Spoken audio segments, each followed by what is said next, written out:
untuk menetapkan seseorang sebagai tersangka hanya dibekali oleh keterangan saksi dan keterangan ahli. Apakah cukup itu bisa kemudian menetapkan seseorang sebagai tersangka? Kalau keterangan ahli aja, itu namanya unus testis, ada di dalam KUHP pasal 185. Unus testis itu apakah hanya untuk saksi atau ahli juga? Untuk saksi, satu cuma saksi. Jadi kalau saksinya cuma satu yang merangkap atau misalnya dia dua saksi, tetap dihitung saksi. Oke. Satu. Enggak, maksud saya ini masih dalam pijakan menetapkan seseorang tersangka kan minimal dua alat bukti. Ya.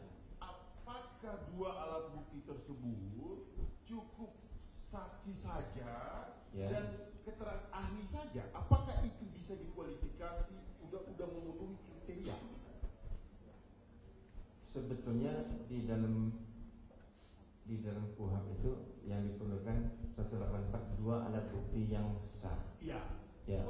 Makanya saya katakan bahwa pijakannya seorang penyidik dalam menetapkan tersangka itu kan harus minimal dua alat bukti yang sah. Ya. Ya kan? Kalau alat buktinya itu kemudian hanya saksi saja dan ahli saja, apakah itu relevan untuk menetapkan seseorang sebagai tersangka? Maksudnya ada alat bukti yang lain sebenarnya. Ya, misalnya gini, penyidik ini udah punya dua nih, menurut penyidik saya punya dua nih. Dua itu apa? Saksi dan ahli. Ya. Tadi saudara ahli mengatakan harus ada dua alat bukti yang berbeda. Ya, betul. Saksi dan ahli itu dua alat bukti yang berbeda itu sama. Saksi dan ahli. Ahli itu dia lebih pokok menjelaskan masalah hukum acara. Enggak, bukan masalah itu Pak. Ya. Termasuk alat bukti bukan?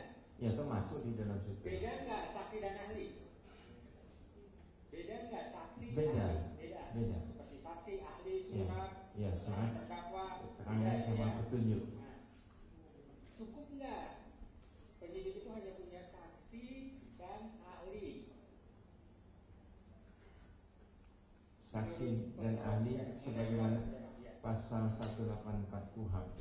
Sebetulnya kalau kita nilai yang apa yang diterangkan oleh saksi dan apa yang diterangkan oleh ahli itu belum cukup mestinya. Mestinya ada petunjuk yang lain lagi.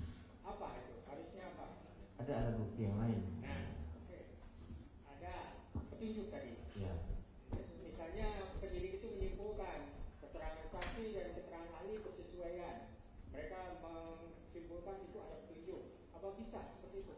Mestinya ada gelar lagi yang mulia. Ada yang baru lagi. Bukan ada digelar sebagaimana Perkap 16 tahun 2019 Perkap Kapolri. Ada gelar. Oke, dari gelar perkara itu disimpulkan seperti itu. Gimana? Ya, kalau gelar perkara itu mestinya tersangka atau kuasa hukumnya mesti dipanggil untuk membela diri yang mulia. Iya, ini bukan terkait itu nih. Terkait keabsahan untuk penetapannya itu, Pak. Ya, kalau sudah ada gelar ya Sah atau tidak? penetapan dianggap sah kalau sudah ada gelar. Dianggap sah kalau ada sudah ada gelar perkara, Ya. walaupun alat buktinya saksi, ahli dan petunjuk dari keterangan bahwa alat bukti itu. Iya. Ya, lanjut. Oke, lanjut. Tadi dengan bersandarkan sebatas keterangan saksi dan keterangan ahli, apakah saya ingin penegasan? Apakah itu sah menurut saudara ahli? Ya, untuk menetapkan itu sebagaimana Perkap Kapolri nomor 16 tahun 2019 mesti ada gelar pihak. Ya. Ada gelar. Kalau yang saya maksud begini, saudara, bahwa untuk ditetapkan oleh tersangka seseorang itu kan harus dua alat bukti. Kalau persoalan gelar, saya tidak masuk di situ karena gelar itu bukanlah yang menjadi syarat untuk menetapkan orang berdasarkan putusan Mahkamah Konstitusi. Harus dua alat bukti. Apakah ada yang satu pendapat? Tidak. Kenapa? Karena saksinya kan satu. Sedangkan ahli kan bukan saksi sebagaimana KUHP itu. Sedangkan kalau saksi satu sebagaimana pasal 185 ayat 2 kalau nggak salah itu dianggap saksi yang unus testis. Ya, saya paham benar saksi unus testis. Pada prinsipnya kan begitu. Entah dia satu orang saksi atau kemudian dia selaku saksi, hitungannya kan tetap satu. Iya. Tetap satu kan? Iya. Oke, saya tidak mengatakan bahwa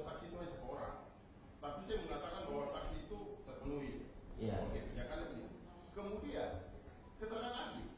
Kalau pijakannya hanya sekedar keterangan saksi kemudian ditimpali oleh keterangan ahli kemudian menjadikan orang tersangka, yang saya ingin melihat begini, berarti ahli itu menjadikan rujukan pendapatnya dia berdasarkan keterangan saksi dong. Apakah seperti itu? Iya. Bisa dikatakan. Jadi keterangan ahli di situ dia cuma mengacu pada keterangan saksi, tidak ada dengan bukti-bukti yang lain. Berarti apa yang diterangkan oleh ahli itu jadi tidak valid. Tidak valid. Iya.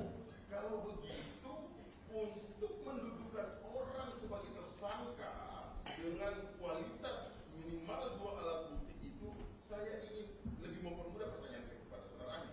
Apakah saksi dengan bukti surat, atau saksi dengan ahli, atau saksi dengan petunjuk, atau harus terpenuhi semua? Yang lebih bagus itu terpenuhi semua. Ya minimal. Minimal. Ya minimal ada saksi dan ada bukti surat. Bukti surat. Iya. Iya. Yang Karena berhubungan.